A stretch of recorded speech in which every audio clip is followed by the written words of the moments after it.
Alright, so if you read the subtitles, you're going to know that today's video is about the 4-inch rough country lift kit for the 93 to 98 Jeep Grand Cherokee.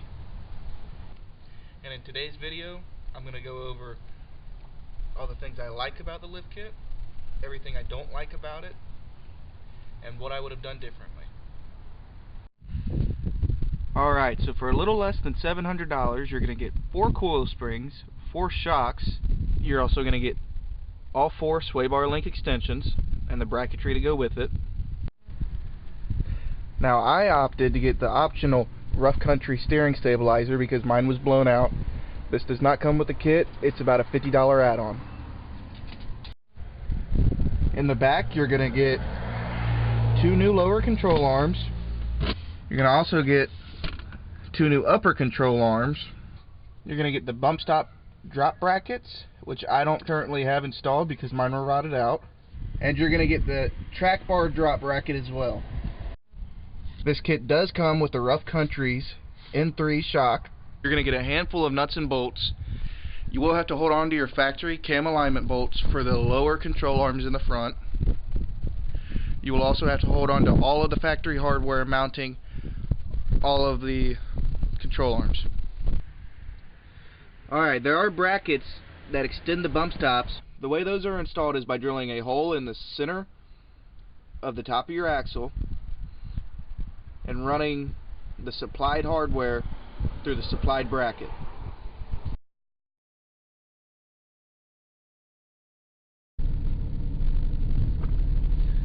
Alright, so I wanted to bring you guys out to this gravel parking lot. Kind of let you see the way this Jeep behaves now that it's on 4-inch rough country lift.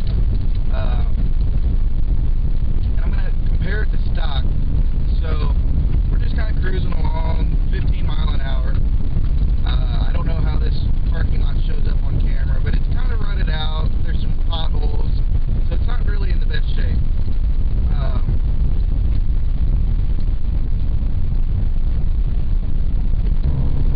Alright, so for the rest of this review, I will be on my stock tires.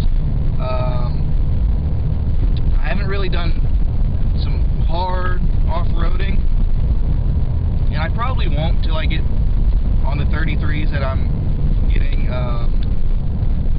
I've got another set of 31, so they're just stock wheels that you would see on a 2006 or 2008 Jeep Grand Cherokee. It's got a set of Cooper AT3s on them, and they're 31 inches. That Jeep, I believe, had a 4-inch lift on it. I'm not sure what the lift was. So they're used, but they're a bit larger than what would have come on it from the factory. So we should see some changes in the way it performs when we get new tires. So I wanted to do this review on the tires that were on the Jeep before I lifted it, because tires do affect the way a vehicle rides. You know, if I put a set of 35s on here, it's going to absorb a lot more impact than the 29-inch, 28-inch tires I have now. So you're going to notice that when I'm reviewing the suspension components, I'm going to get down and break all the suspension components apart for you. I'm going to also be telling you the pros and cons of going with the 4-inch rough country kit. This is the short arm kit, so I'm going to go through the pros and cons of this kit and really try to break it down and give you, all the information you need to make the decision. And if I had to ask myself, would I buy this kit again? Well, for a little less than $700, I got a pretty decent lift kit for my Jeep. So it comes with 6 new control arms. You don't get the front uppers. That's something I wish would have come with the kit. Coils all the way around, shocks all the way around, some new hardware.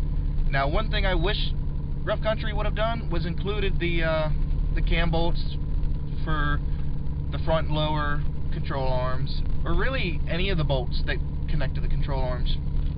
Someone like me that lives in Ohio, the chances of getting a 20 to 30 year old bolt out of a vehicle just are pretty slim. Our winters up here aren't too bad, but we do get a lot of salt, and that salt just eats away at them. So maybe even an option to get the hardware included, maybe for an extra amount of money, instead of going to AutoZone, Advanced, O'Reilly's, wherever it is you would go, and looking for parts, getting the wrong parts, you know. So that would have been pretty nice for rough country to include. So I do know there's a little bit rougher gravel up here, and I'm not gonna go. There's a couple trails, but I don't want to go to them today because I am still on those stock Jeep tires, and we just got a lot of rain where I'm at, so I really don't want to go to those trails by myself right now. And you're gonna get a better idea of how this Jeep rides on a bumpy gravel parking lot road anyways, because you know, on the trail the whole Jeep's moving around. You're flexing on a flat road. You're gonna be able to tell how this Jeep's behaving, and you know, up, down, is it sudden, you know, is the camera being thrown around? You're gonna really be able to tell that better in this kind of circumstance, I think. So this is the way I'm doing it. Alright, so we've got some bumps here.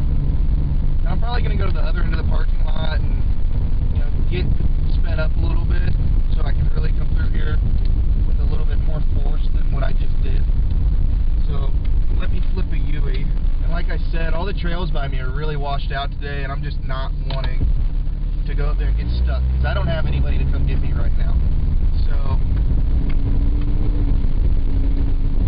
you know, as you can tell, the camera's not really bobbing around too much. That's one thing I like about this flip kit.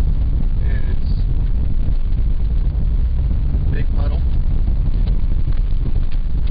And we did, you know, bob around a little bit there, but that is one thing about this lift kit I like, is a lot of people were saying that these 4-inch springs are kind of tough, and I just don't know that I agree. Are they a lot stiffer than stock? Yeah, I mean, definitely. Are they overly stiff? I don't think so. And that wasn't the road. That was my tripod just giving out on me. Now, I don't think they're overly stiff. And I do have some gripes with it, but I don't think that's one of them. So you see, we just went through a pretty hefty little hole there, and I don't think the camera moved around all that much. Definitely, I didn't feel it in the cab. Compared to what came on this thing stock, I think that's a lot better of an option.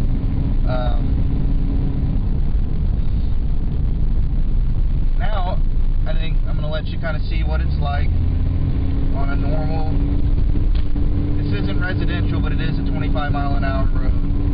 So I'll let you kind of see what that's like, you know. It's pretty smooth, and I'm going 33 miles an hour right now. There's no shake in my steering wheel. I did have to get an alignment after installing this lift kit. So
is this something you're going to take to Moab?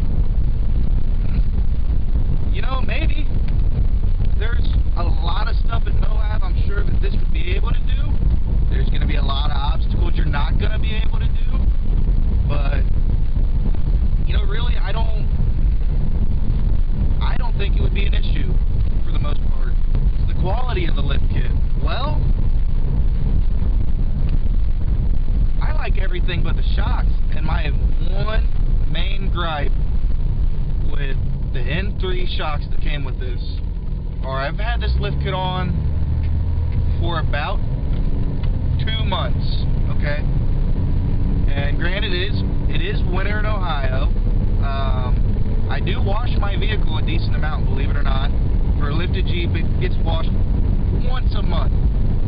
Those N3 shocks are already rusting.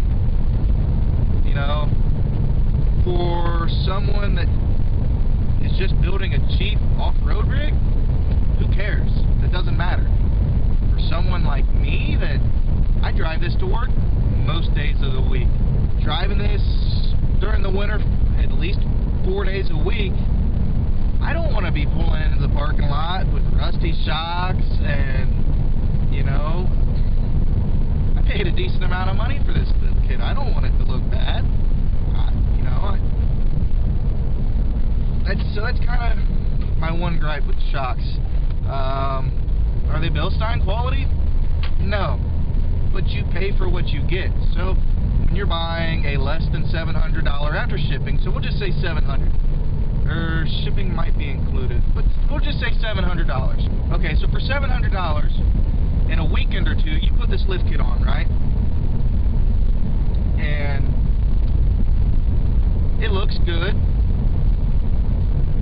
The Jeep rides better than it did, assuming you got that alignment. I'm telling you, that alignment is crucial to this lift kit performing well on the street. So all the people that I've heard say, oh, that lift kit, you know, whatever, it's okay off-road, but as soon as you're driving on the street, well, did you get an alignment?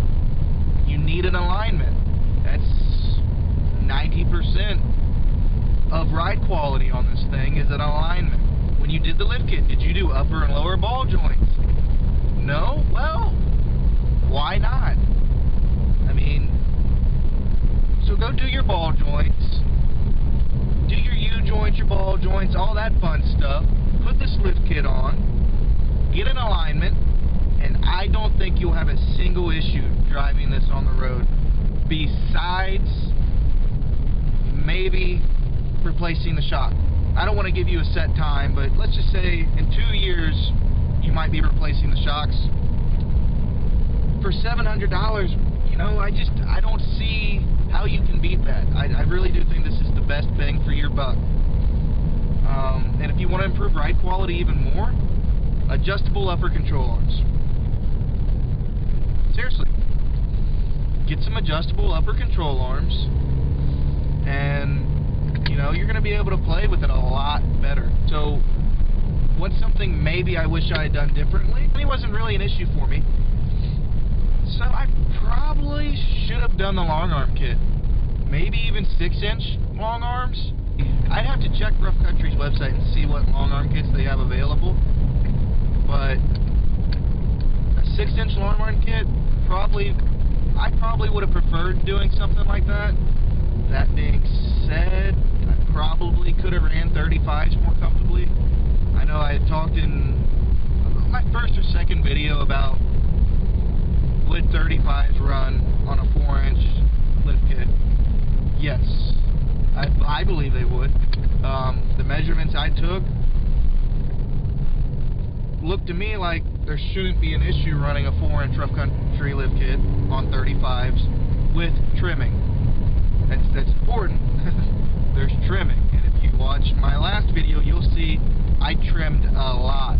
My last video was on how to trim your bumper supports, which is a pretty common modification in the Jeep Grand Cherokee ZJ world.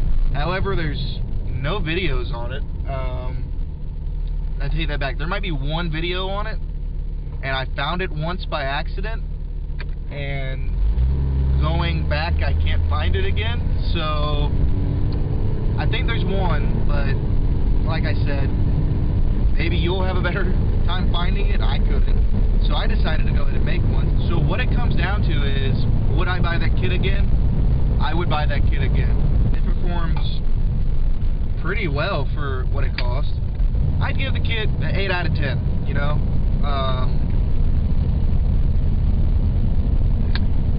Next time I'll probably be doing the long arm kit, but like I said, that's just because of the type of wheeling people like to do.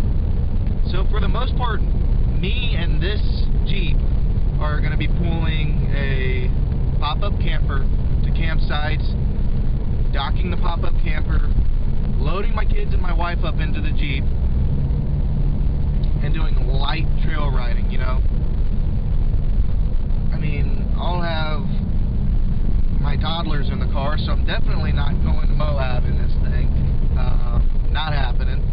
Not with my kids, at least. It's no roll cage, no thanks. So the type of wheeling I do, and the type of wheeling a lot of people do, where you're not going to be completely flexed out 100% of the time. So, yeah, I mean, I think this is a great kit. I really do, and I would recommend it. Would I buy this kit again? Do I like this kit? You know, so I'm going to go ahead and end the video here, guys. Thanks for watching, and I hope to see you back here soon.